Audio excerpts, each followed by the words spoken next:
Do you feel it, warrior? That cold, hollow ache in your gut. It's not hunger. It's the slow poison of self-betrayal.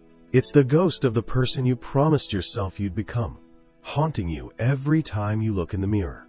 It's the weight of every abandoned project, every broken diet, every gym membership gathering dust.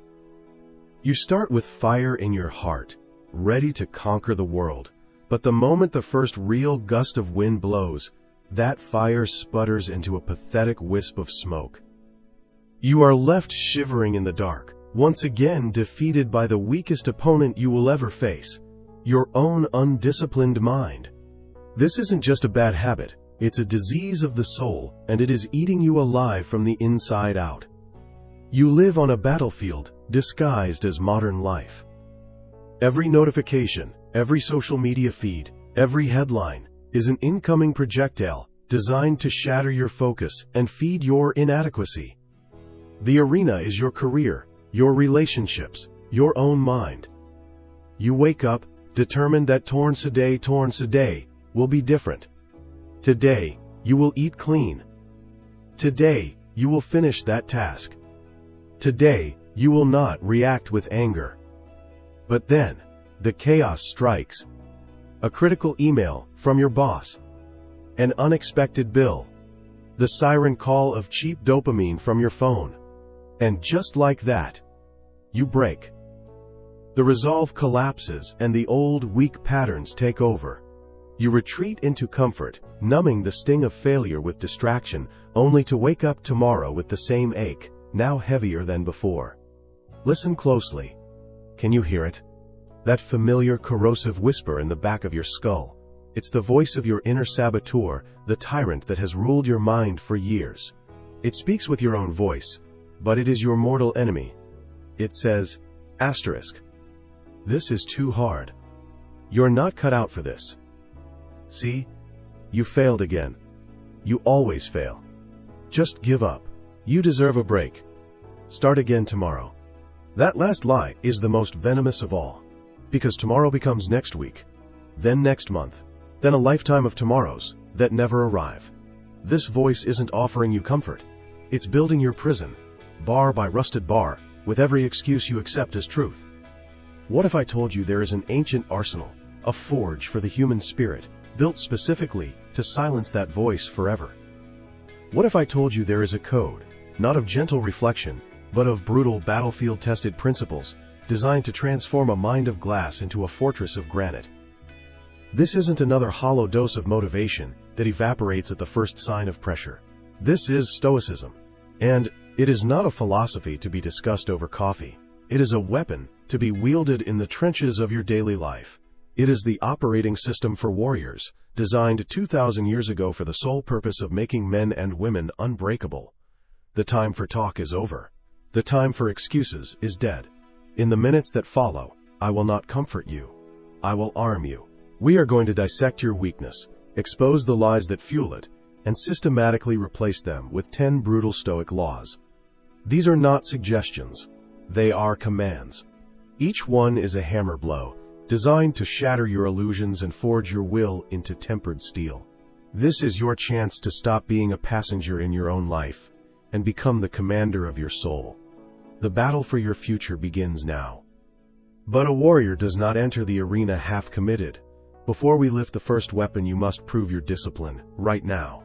Subscribe to this channel and strike the like button. This is not for an algorithm. It is a declaration of intent. It is your first act of conscious, deliberate action. Then, go to the comments and write your personal creed, the phrase that will serve as your banner in this war. It can be as simple as, "My will is my own," or "I will not break." This is your oath. This is the first stone you lay in the foundation of your inner citadel. Do it now. Your transformation has already begun. Let's be brutally honest about the nature of your cage. It wasn't built by your boss, your past, or your circumstances. It was built by you, brick by brick, with a mortar of comfort. You are an addict, and your drug of choice is ease. You crave the path of least resistance, like a dying man craves water. This addiction is the great disease of our time, a spiritual cancer that promises safety but delivers only stagnation. Every time you choose the couch over the gym, the scroll over the book, the easy lie over the hard truth. You inject another dose of weakness into your veins. Society is your enabler, a vast, glittering machine designed to keep you sedated, distracted, and soft. It whispers the gospel of comfort, telling you that you deserve a break, that hardship is a sign to stop. It's a lie. Hardship is not a stop sign, it is the forge. And you have been avoiding the fire for so long, you've forgotten the feeling of steel in your soul. Look at your body. Be honest. Is that the vessel of a warrior? Or has it become a fleshy monument to surrendered discipline? It is the physical record of every skipped workout, every late-night binge, every promise you broke to yourself. That nagging ache in your back, the winded gasp after a single flight of stairs, the soft armor of fat you wear. These are not random afflictions. They are the direct, physical consequences of a mind that prioritizes fleeting pleasure over lasting strength. Your body is the most honest report card you will ever receive. It does not care about your excuses or your good intentions. It reflects only your actions. Every time you choose comfort over effort, you are telling your body, you are not worth the fight. And it is listening, slowly decaying into a prison you will be forced to inhabit for the rest of your days. Now look at your career, at that graveyard of brilliant ideas and half-finished projects. You are not lacking in talent or intelligence, you are lacking in grit. You are the soldier who polishes his rifle to a mirror shine, but flees at the first sound of gunfire.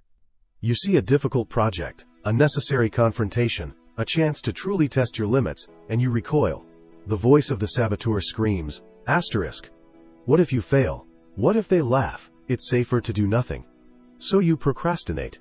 You distract yourself with busy work. You let your ambition wither on the vine, all while watching others, often less capable, but more courageous, seize the opportunities you are too afraid to grasp. Your professional life has become a long, slow retreat from every meaningful battle, a testament to the corrosive power of fear disguised as prudence. This disease doesn't stop at the office door. It follows you home and poisons your relationships. An undisciplined mind is a reactive mind. It cannot absorb the small frictions of life without erupting in anger or sinking into resentment. You snap at your partner over nothing. You make promises to your children that you forget to keep. You choose the silence of avoidance over the difficult, necessary work of honest communication.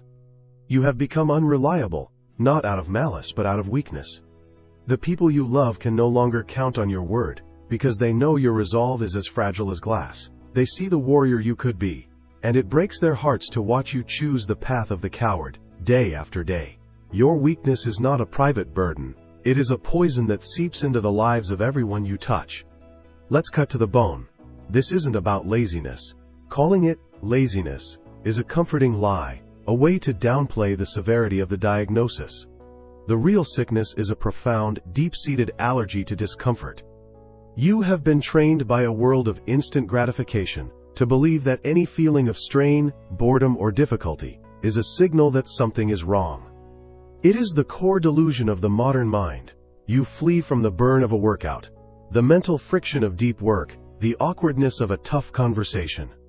You have come to see pain not as the necessary catalyst for growth, but as an enemy to be vanquished with distraction and indulgence. This is the fundamental error that keeps you trapped. The warrior understands a truth you have forgotten. The path to strength is paved with the very discomfort you spend your life trying to avoid.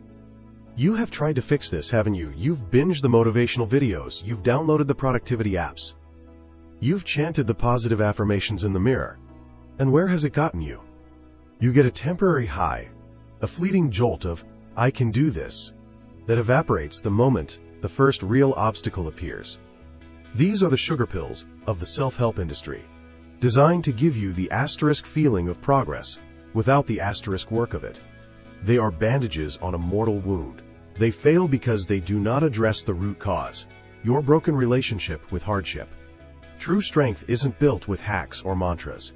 It is forged, blow by painful blow, in the fires of consistent, voluntary, and deliberate difficulty. You have been looking for a map to a shortcut, when the only way out is straight through the mountain. Do not fool yourself into believing this is a phase. This is your trajectory. If you do not arrest this decay, the future is not a mystery. It is a certainty. It is a life of quiet regret. It is the dull, persistent ache of unfulfilled potential. It is waking up in 20 years, looking in the mirror at a stranger you don't respect, haunted by the ghost of the man or woman you were meant to be. It is the final, crushing realization that the walls of your prison were never locked. You had the key all along, but you were too comfortable in your cell to ever try the door. This is not a scare tactic, warrior. This is a diagnosis. The disease of comfort, left untreated, is terminal. It will kill your spirit long before it kills your body. The choice is now. Begin the brutal work of the cure, or surrender to the slow, comfortable death of your soul. Do you think you are the first to feel this way, warrior? Do you believe this hollowness in your chest is a unique modern affliction, a special curse reserved for your generation? That is the arrogance of the present moment. The truth is far more humbling and far more terrifying. The disease that infects you is ancient. The Stoics diagnosed it 2 millennia ago. They didn't call it anxiety, depression, or a lack of motivation. They called it what it is: a sickness of the soul, born from a mind at war with its own nature. You are not broken in a new way. You are simply the latest casualty in a timeless war against a predictable enemy, a life lived on the basis of false judgments. Let's dissect the mechanism of your suffering. The Stoics taught a brutal and liberating truth: nothing outside of your mind has the power to harm you. It is not the difficult boss, the unexpected bill, or the insult from a stranger that causes you pain. It is your chasvarization about these things. You have decided that comfort is good and difficulty is bad. You have judged that approval is good and criticism is bad. You have accepted these childish, primitive labels as gospel. And so, your entire emotional reality is held hostage by the winds of fortune. When the world delivers what you have labeled good, you feel a fleeting sense of peace. When it delivers what you have labeled bad, you crumble. You are not a warrior. You are a puppet, and your strings are pulled by your own unexamined beliefs. The great Stoic thinkers: Seneca, the powerful advisor; Epictetus, the crippled slave who became a master of men; Marcus Aurelius, the emperor who ruled the known world. They were not philosophers in ivory towers. They were doctors of the human spirit, operating in the blood and chaos of the Roman Empire. They saw this very sickness in the hearts of soldiers, senators, and slaves alike. They saw humanity's natural, gravitational pull toward ease, distraction, and the worship of external things. They understood that without a ruthless training regimen, the human mind defaults to weakness, just as an untended garden defaults to weeds. The words they wrote were not academic theories. They were battlefield manuals for conquering the inner chaos that has plagued mankind since the dawn of consciousness. Your weakness is a direct result of where you have placed your focus. You have been conditioned by society to seek value in things you cannot control. You hunt for likes on social media, for the approval of your peers, for a promotion that is ultimately in someone else's hands.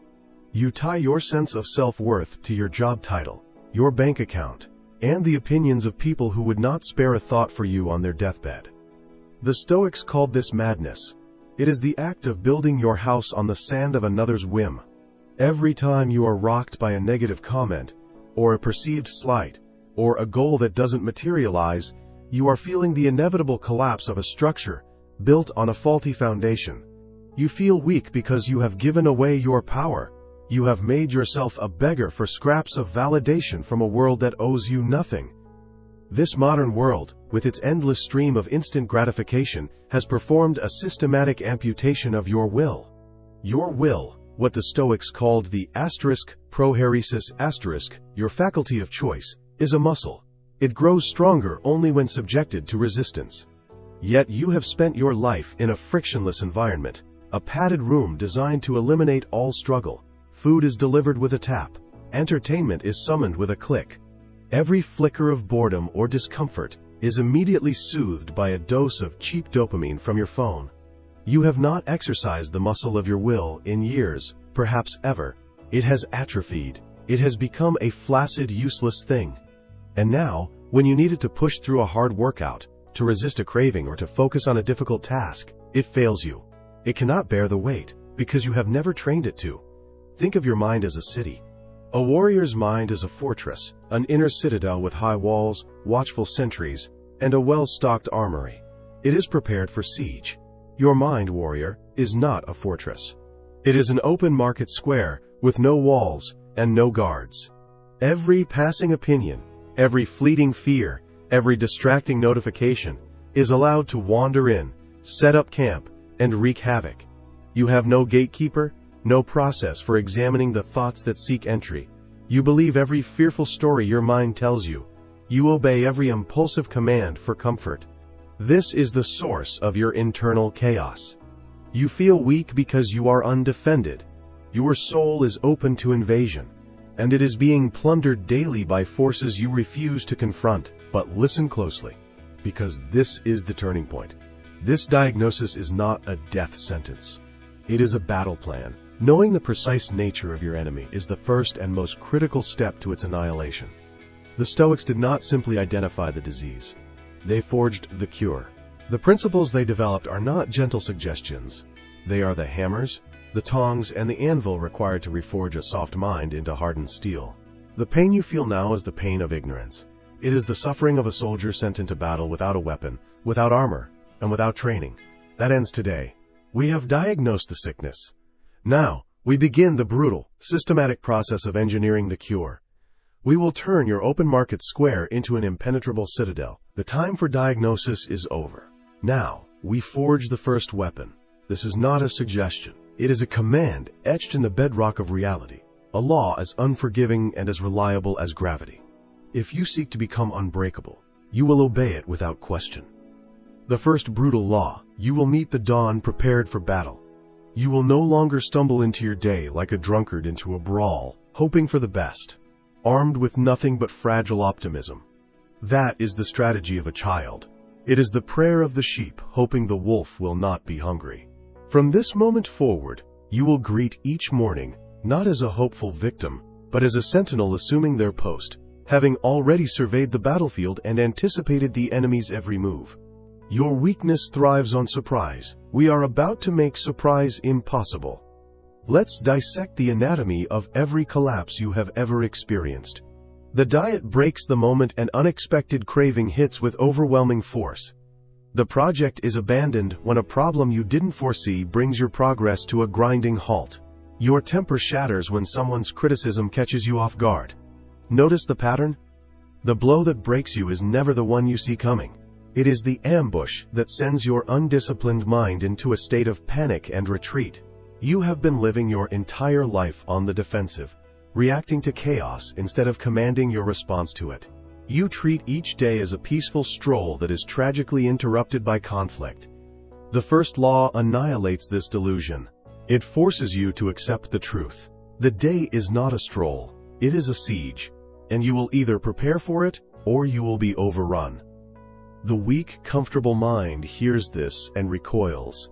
It screams, "This is negative. This is pessimism." It is the voice of the saboteur, desperate to keep you soft and vulnerable. Let's be clear, warrior. The fool calls this pessimism. The warrior calls it strategic reconnaissance. A general who does not study the enemy's potential attacks is not an optimist. He is a traitor to his own men. A pilot who does not rehearse emergency procedures is not confident. She is a menace. Avoiding the thought of hardship does not prevent it. It only guarantees that when it arrives, you will be utterly and completely unprepared to meet it. True strength is not born from ignoring the darkness. It is forged by staring into it, mapping it, and rehearsing your victory over it before the first shadow has even fallen. This is why we do not practice pessimism. We execute adversity simulation. This is the core discipline of the first brutal law. Every morning, you will run a war game in the fortress of your mind. You will cease to be the actor who hopes for a smooth performance and become the director who rehearses the most difficult scenes until they are second nature. You will actively seek out the potential ambushes of the day ahead. What could go wrong? Where are you most likely to be tempted? Who is likely to challenge you? What obstacle could derail your mission? You will visualize these scenarios not with fear, but with the cold, detached focus of a strategist. You are not inviting disaster. You are preparing your response so that when, not if, the chaos comes, you meet it not with panic, but with a plan. Do you understand the profound shift this creates? When you have already faced down your harshest critic in your mind's eye and responded with calm indifference, their actual words become little more than empty noise. When you have already felt the pull of temptation for that sugary poison and rehearsed the feeling of choosing discipline instead, the real craving loses its fangs. When you have already visualized the roadblock in your most important project and planned your first 3 moves to overcome it, the actual event is no longer a crisis. It is simply the next phase of the mission. You strip the enemy of its most potent weapon, the element of surprise. The event does not change, but you are transformed. You are no longer a victim of fate, you are the commander of your response. This is the death blow to reactivity. The undisciplined mind is a slave to the present moment. It is jerked around by every external event and internal impulse like a puppet on a string. Adversity simulation cuts those strings. It allows you to experience the emotional shock of an event in a controlled environment, your own mind, and neutralize it before it ever happens in reality. You pay the emotional price up front, in private, on your own terms. By the time the real event arrives, the emotional charge is gone. All that is left is the mission. This is how you build an unbreakable inner citadel, not by wishing the attacks would stop, but by drilling your defenses so relentlessly that the attacks become irrelevant. Embrace this law as your new religion. Let it be the first thought that greets you in the gray light of dawn. The world will continue to throw its chaos and its challenges at you. The siren call of comfort will not cease. Your inner saboteur will not go silent without a fight. But they will no longer find you unprepared. They will no longer find a soft, reactive target cowering behind a wall of hope. They will find a warrior at their post. They will find a sentinel who saw them coming. They will find a mind that has already fought this battle a dozen times and has already won. You now understand the principle. The era of being ambushed by life is over. Your training has begun. Enough theory. A principle is useless until it is forged into a daily weapon. This is where the steel meets the bone. This is where you stop being a philosopher and become a warrior. Your ritual is called *the fortress drill. It is not a gentle meditation. It is a 2-minute pre-mortem conducted in the cold light of dawn. Every single morning, without fail, you will close your eyes and you will hunt for the 3 most likely ambushes of the day ahead. You will identify the points on the map where your discipline is most likely to break. Then, you will visualize not just the attack, but your victorious response. This is not wishful thinking. This is rehearsal for a war you have already decided to win. You will enter the day not hoping to survive, but having already secured your victory in the theater of your mind. Let's run the drill. Ambush 1. The siren call of the warm bed when your alarm screams at 5 a.m. The saboteur's voice is at its most powerful in this moment, thick and sweet, like poison honey. You're exhausted. You need the rest. Just skip the gym today. One day won't matter. In your fortress drill, you see this moment. You feel the gravitational pull of the blankets. You hear the lie. And then you rehearse the counter-strike. You visualize your feet hitting the cold floor, without hesitation. You see yourself standing up, not as a negotiation, but as a command that has already been issued. You rehearse the feeling of that small, brutal victory, the first of the day, and the quiet pride that comes with it. When the actual alarm rings, there is no debate. The decision was made hours ago. You are merely executing a pre-approved order. Ambush 2. The inevitable friction with another human being. You are in a meeting, and a colleague publicly dismisses your idea with a condescending tone. The old you would feel that hot flash of rage, that immediate, defensive tightening in your chest. Your mind would race, crafting a cutting retort.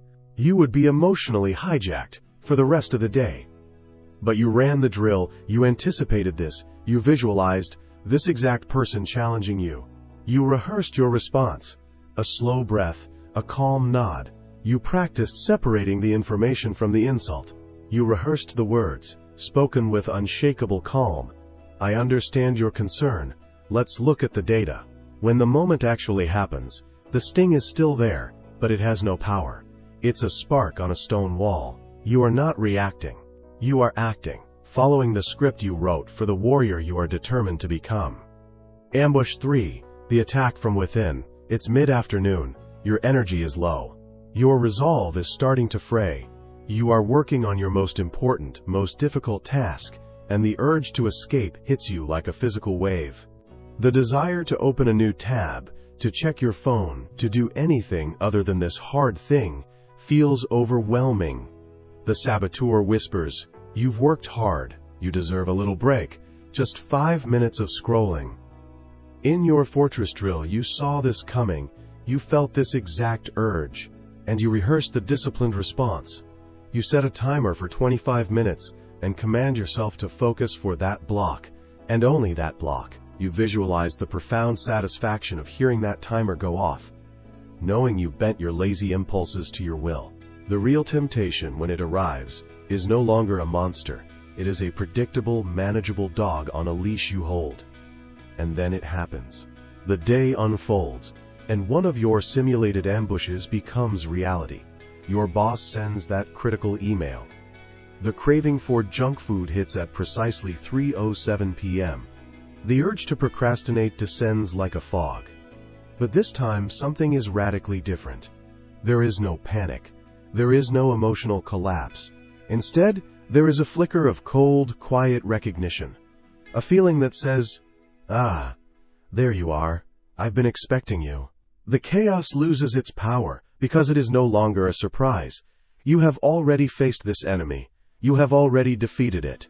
All that is left is to execute the plan. You respond with the calm you rehearsed. You choose the action you pre-decided. In that moment, you feel it. The shift from victim to commander. The world did not change. You did. Do you see the genius of this weapon, warrior? Your inner saboteur, your weakness, it feeds on surprise. It thrives in the chaos of an emotional reaction. It hijacks your rational mind by flooding it with fear, anger, or desire in an unguarded moment. The fortress drill is the systematic starvation of this beast. By pre-living your hardships, you drain them of their emotional power. You pay the emotional cost on your own terms, in a controlled environment, before the battle even begins. When the real event occurs, there is no emotional fuel left for the saboteur to ignite. Its voice, once a roar, becomes a pathetic whimper, easily ignored as you focus on the mission. You are no longer a slave to your feelings. You are the master of your responses. This is the beginning of your transformation. You stop praying for an easy life and start forging a soul that is worthy of a hard one. You begin to understand that the obstacles are not in your way. They are the way. Each challenge you anticipate and overcome is another layer of steel forged onto your character. The goal is no longer to avoid the blows of fortune. That is the prayer of the weak. The goal is to build an inner citadel so strong, so well rehearsed in its defenses, that the blows of fortune shatter upon impact. You do not learn how to avoid life's storms. You learn how to become the unshakable rock against which the storm breaks. And so, the days turn into weeks, and something begins to shift. The cold, hollow ache in your gut that greeted you each morning, it's gone. In its place, you feel a dense, solid core. It is the weight of steel, not of chains. You wake up before the alarm, not with dread, but with a quiet, cold readiness. The day ahead is no longer a minefield you hope to navigate without injury. It is a territory you have already scouted, its ambushes already mapped, its battles already won in the silent theater of your mind. You no longer react to the day reacts to you. The chaos that once drowned you has become the very wave you now command. You are no longer the victim of your life. You are its architect. The world has not changed. The traffic is still maddening. Your boss is still demanding. The siren song of distraction still plays its cheap tune. But you are no longer the same instrument. The events that once sent you spiraling into rage or despair now land with the impact of a raindrop on granite. A critical email is not a personal attack. It is data to be processed. A condescending remark is not an insult to your soul. It is information about the speaker's own weakness. You see these things with a chilling clarity, detached and objective, because you have already faced them. You have cut the emotional strings that allowed the world to make you its puppet. You now stand in the midst of the same storm, but you are no longer the leaf tossed in the wind. You are the mountain. Listen, what do you hear? Silence. The constant, corrosive chatter of your inner saboteur has faded. The voice that once screamed, asterisk, you're not good enough. Give up. You always fail. Asterisk is now a pathetic, distant whisper. And you understand why. You have starved it. That parasite fed on the chaos of your emotional reactions. It feasted on your surprise, your panic, your despair. But now, there is no surprise, there is no panic. There is only the mission, executed according to a plan rehearsed at dawn.